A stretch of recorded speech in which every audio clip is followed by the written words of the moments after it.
Perek Shlishi, Perek Gimel, troisième chapitre de Masechet Brachot. Mishnah Aleph. Mi shemeto mutar lefanav. Quelqu'un qui a son mort devant lui. Donc quelqu'un, à Dieu préserve, a perdu un membre de sa famille et la personne n'a pas encore été enterrée. Alors, pas nécessairement littéralement devant la personne, mais il a la responsabilité maintenant de s'occuper de l'enterrement de la personne. Patour mikriyat shema. Il est exempt du schéma. Il est préoccupé par le deuil, il est exempt du schéma. Il est exempt, c'est minatefila, de la amida, minatefilin et des tefilin. Ensuite, nosei hamita. On passe à l'enterrement. Il y a les gens qui vont porter le cercueil. Nosei hamita, ceux qui portent le cercueil. Vechilufein, ceux qui vont les remplacer. À un moment, ils sont fatigués, on a besoin de les remplacer. Chilufé, chilufein, ceux qui vont remplacer les remplaçants. Donc il y a ceux qui portent le cercueil, les remplaçants et les remplaçants des remplaçants. Et shlifne amita, ceux qui vont être devant le cercueil, c'est-à-dire qui portent le cercueil, ou bien qui sont là en avant, qui font partie aussi du cortège funèbre. Et shlachamita, c'est ceux qui suivent derrière. Et shlamita tzarech baen, ceux dont on a besoin pour porter le cercueil. Donc il y en a d'autres qui sont là juste pour rendre honneur aux défunts, et il y a ceux qui portent vraiment, dont on a vraiment besoin, et tous les autres dont on va pouvoir avoir besoin. Pturin, tous ces gens-là sont exempts. Donc tous les gens dont on a besoin pour ce cortège funèbre, ils ne sont pas tours de faire le schéma. Même si le moment arrive, ils n'ont pas besoin de faire le schéma. Si il est encore temps après, on est encore dans le zman de schéma, ils peuvent faire le schéma après, mais ils sont exempts. Maintenant, ceux dont on n'a pas besoin, Chayavin, eux, ils sont obligés de faire le schéma. Donc ils peuvent s'excuser pendant quelques secondes, faire le schéma, et ensuite continuer. Elu ve'elu, et les deux, ceux dont on a besoin et ceux dont on n'a pas besoin, Pturin, minatfila, eux sont exempts de la tfila, c'est-à-dire encore une fois de la amida. Mishnah Bet. Kavo et Amet. On a enterré le mort. On a fini la levaya, on a fini l'enterrement. Vechazou, et on est revenu. Im yecholin le'atril. S'ils peuvent commencer, veligmor, et finir le schéma, c'est-à-dire, comme le Barthénois nous explique, au moins la première paracha du schéma, Va'afta, donc schéma Va'afta. Il y en a qui disent, c'est comme ça que le Rambam nous dit, même le premier pasuk, Shema Yisrael Hashem Elokeinu Baruch Shem, ils ont le temps de finir ça, Ad shelo yagi l'shura, avant même d'arriver à la shura. Yatrilou, qu'il commence. C'est-à-dire, la shura, c'est après un enterrement, on fait 2 lignes, et les endeuillés vont passer entre ces 2 lignes-là, ces 2 files de personnes, et les gens de côté vont dire que Dieu vous donne le réconfort, et les endeuillés passent. Donc ça c'est la shura, ce qu'on appelle cette ligne-là. Donc, on a fait l'enterrement, les endeuillés ensuite vont passer, entre-temps, les gens s'organisent à créer ces lignes-là. Alors, si les gens ont le temps de faire, soit encore une fois d'après le Rambam, au moins le pasuk Shema Yisrael Baruch Shem, ou bien comme le Barthénois nous explique dans la Mishnah, c'est que c'est le premier paragraphe, ou un paragraphe, Shema et Va'afta. Donc s'ils ont le temps de commencer, et ils ont le temps de finir, en tout cas ils pensent qu'ils peuvent finir, dans ce cas-là, il y a Trilou qui commence. En attendant, qui commence déjà le schéma. Pourquoi attendre? Veimla, et sinon, c'est-à-dire ils n'auront pas le temps, parce que, encore une fois, cette shura, elle est faite juste à côté de là où on a de la tombe. Donc il n'y a pas énormément de temps, là, le temps que les gens s'organisent. Mais si la personne pense qu'il n'y aura pas le temps, dans ce cas-là, lo yatrinu ne commence pas. Attendons. Et d'abord, ils vont faire le Nichum Avelim, conforter les endeuillés, et après, faire le schéma. Pourquoi? Parce que Nichum Avelim, c'est une mitzvah à la Torah. Et on a ce principe, on en a parlé dans le 2e chapitre, Aosek ba mitzvah, pas tourner la mitzvah. Quelqu'un qui fait une mitzvah, exempt de faire une autre mitzvah au même moment. Donc il n'y a pas besoin, et on a vu pour le schéma en particulier, que l'Agma nous explique, dans le schéma, on fait le schéma quand on est quand on est chez soi à la maison, ou bien quand on va pour ses affaires, c'est-à-dire que uniquement quand on est préoccupé avec ses choses à soi. Mais si on est préoccupé avec une mitzvah, on n'est pas obligé de faire le schéma. Donc là, ils sont en train de faire une mitzvah, Nichum Avelim, le schéma peut attendre. Ha'omdim bashura, maintenant les gens sont déjà dans cette file-là. Ils ont déjà créé ces nids-là. Ha'pnimim pturim, ceux qui sont à l'intérieur, c'est-à-dire ceux qui vont faire face aux endeuillés. Là où les endeuillés vont passer, ils sont toujours exempts de faire le schéma. Ha'chitzonim, mais ceux qui sont à l'extérieur, c'est-à-dire ceux qui sont derrière, qui ne vont pas être vus par les endeuillés, dans ce cas-là, chayavin, eux, ils sont obligés de faire le schéma. Mishnah Gimel. Nashim vavadim, les femmes, les esclaves, uktanim, les enfants, pturin mekriyat shema, sont exempts de faire le schéma, umina tefilin et des tefilin. On a ce principe-là, qui est que toute mitzvah assez, toute mitzvah positive, shahazman grama, qui vient à cause d'un temps particulier, dans ce cas-là, les femmes sont exemptes, elles n'ont pas obligé de le faire.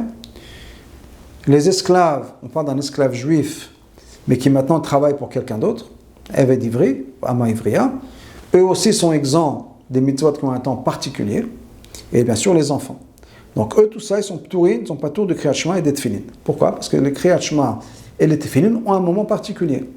Et les femmes ne sont pas tenues de ces mitzvot-là, elles ont des occupations qui leur prennent au-delà des limites du temps, et donc elles sont exemptes de schéma et des tefillin.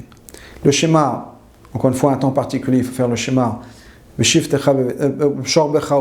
on va se coucher, quand on va se lever, c'est-à-dire le soir et le matin, donc il y a un temps particulier. Les tefillin, c'est dans la journée, et donc il y a un temps particulier, on ne fait pas. Et ça, c'est vrai pour toute mitzvah positive, mitzvah assez, où il y a quelque chose à faire.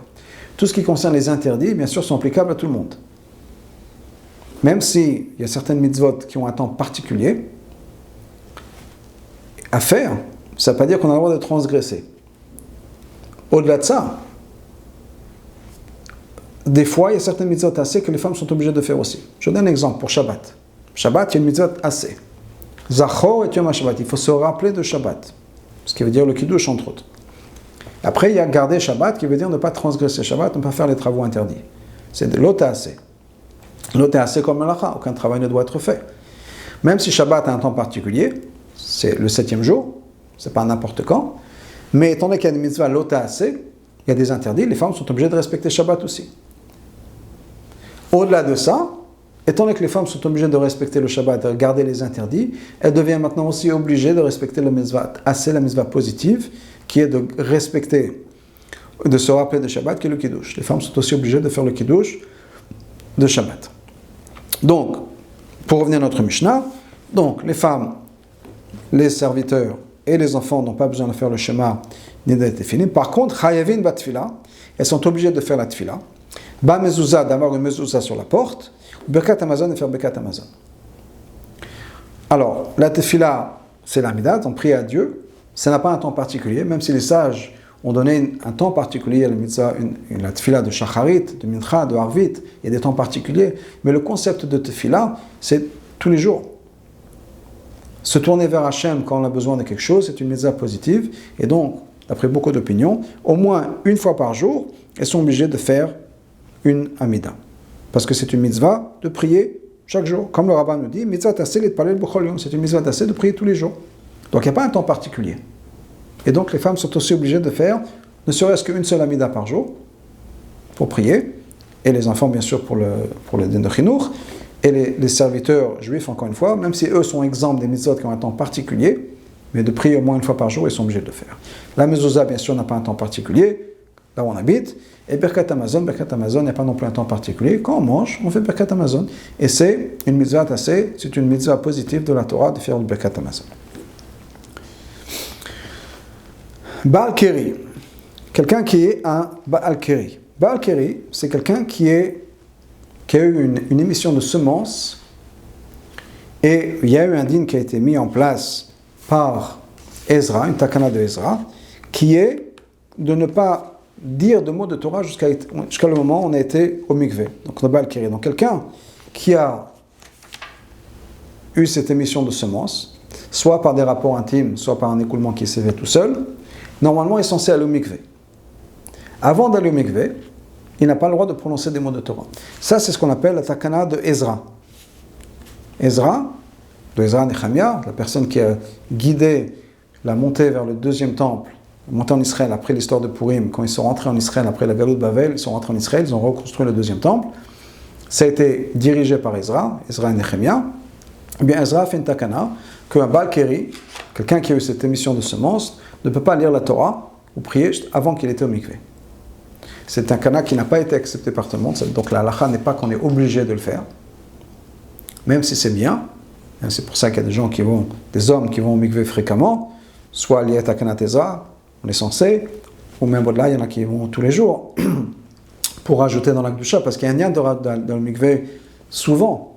On voit ça d'ailleurs dans la paracha de Acharé, pour le jour du Yom Kippour, le Kohen Gadol allait au mikvé 5 fois dans la journée. On peut se poser la question en disant pourquoi. Il a déjà été au mikvé une fois dans la journée, pourquoi, qu'est-ce que ça rajoute d'aller une deuxième fois, une troisième fois, une quatrième fois, une cinquième fois? Bien malgré tout, il allait plusieurs fois. Parce que plus on va au mikvé, plus ça rajoute de la sainteté de la Tahara. En tout cas, Ezra Sofer donc, a fait cette takana qui n'a pas été acceptée, donc ce n'est plus une obligation, ça n'a pas été accepté comme obligation, mais il y a toujours cette idée-là d'aller au mikvé. En tout cas, donc, la Mishnah nous dit que le Baal Keri, quelqu'un sur les émissions qui n'a pas encore été au mikvé, mais harer belibo, il pense le schéma dans sa tête, veino mevarech, il ne fait pas la bracha. Lo lefanea velo lachea, ni les brachot avant le schéma, ni les brachot après le schéma. Va à l'Amazon, par contre, sur Bekat Amazon, mevarech lachav, il fait la bracha après. Ve'eno mevarech lefanav, mais on ne fait pas la bracha devant. Pourquoi? Parce que les brachot qui sont du schéma et les brachot donc le schéma avant et après, et les brachot avant la nourriture, ce sont des adin et rabbanan. Donc Ezra a pu dire on ne le fait pas. Birkat Amazon même, c'est un din de la Torah. Le schéma, c'est un din de la Torah.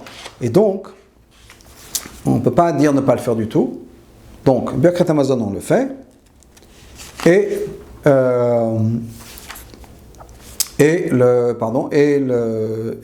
pour le schéma, on fait le schéma au moins dans sa tête.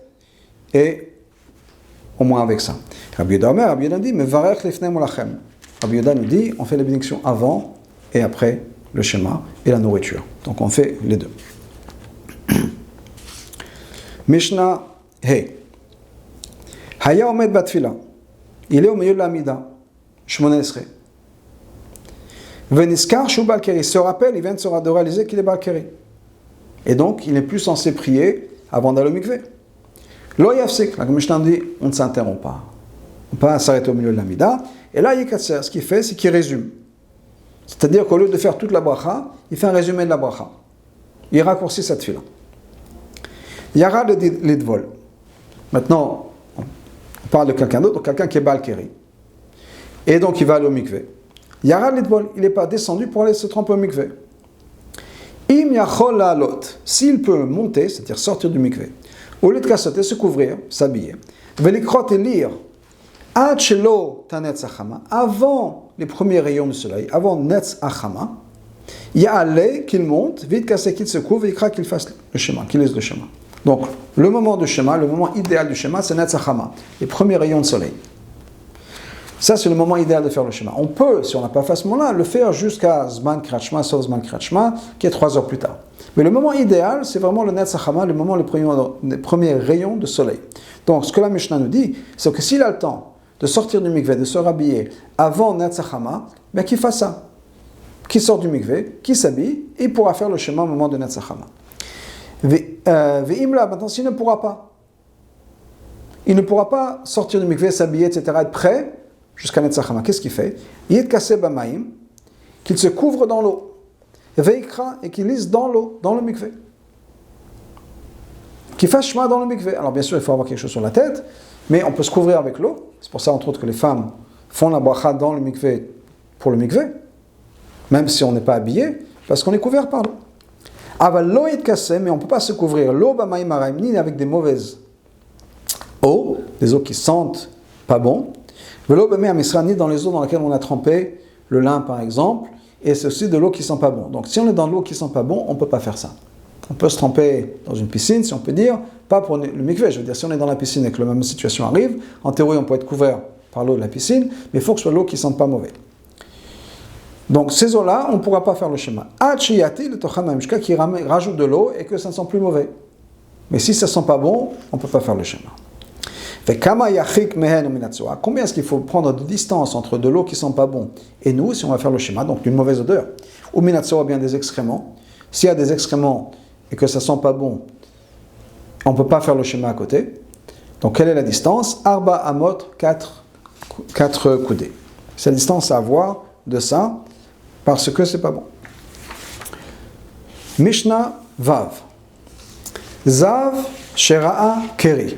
Un zav, c'est quelqu'un qui a un écoulement de semences sans que ce soit passé par les manières normales. C'est-à-dire, c'est vraiment quelque chose qui coule. Alors que normalement, la semence sort quand le membre masculin est dur.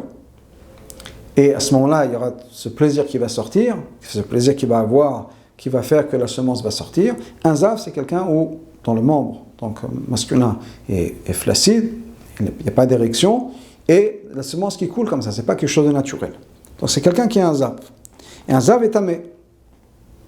Tamé, pendant, si ça arrive 3 jours d'affilée, il est tamé pendant une semaine. Après, il faut qu'il ait le mikvé, des korbanot, etc. Donc s'il y a ce zav-là, et il a eu du kéri, il a aussi eu la semence qui est sortie. Okay? Donc il y a les deux. Ou bien, Nida, Shepata Shechvat Zera, une femme qui est Nida, donc qui a eu ses règles, et donc elle est impure à cause de Nida, mais qui un peu avant a eu des relations intimes, et pendant les jours qui suivent, d'après l'halakha, pendant les 3 jours qui suivent, si elle a la semence qui va sortir d'elle, ça va la rendre impure aussi. Ou bien, Meshameshet Sherata Nida, ou bien le contraire, une femme qui a eu des rapports intimes, donc elle a la semence en elle, qui pourrait sortir pendant les 3 jours après, mais en même temps, après, c'est rajouter un degré de Nida. Tout ça, ce sont 3 exemples de quoi? De 3 personnes dans lesquelles il y a 2 degrés de Touma, d'impureté. Il y a une impureté plus sévère, et une impureté moins sévère de la Tvila de Ezra, qui est qu'il y a la semence qui sort de la personne, qui va rendre la personne impure, mais pas au même degré. Et donc, on pourrait se poser la question, est-ce que ça sert à quoi ça va servir, ou est-ce que c'est important dans le mikvé, pour enlever cette impureté liée au zera, liée à la semence, ou bien ça ne sert à rien parce que de toute façon la personne est impure, soit parce que c'est une femme qui est nida, ou bien parce que quelqu'un est un zav. Donc il a eu ces écoulements qui vont le rendre impur pendant une semaine. À quel intérêt d'aller au mikvé si de toute façon la personne est impure? Eh bien la Mishnah nous dit, c'est chin tvila, malgré tout il faut aller au mikvé. C'est vrai qu'on ne pourra pas éliminer toutes les impuretés, l'impureté de zav ou de nida, quelque chose qui est beaucoup plus important, et ça ne va pas partir, mais au moins on peut mettre de côté, purifier l'impureté qui va venir à cause de la semence, qui est donc la takana de Ezra, au moins on met ça de côté. Rabbi Yehuda dit, poter, il n'y a pas besoin d'aller au mikvé pour le kéri, de toute façon la personne a une touma encore plus grave, à quoi ça sert d'aller au mikvé? On ne pourra pas être purifié à 100%, donc ça ne sert à rien, pas besoin d'aller au mikvé.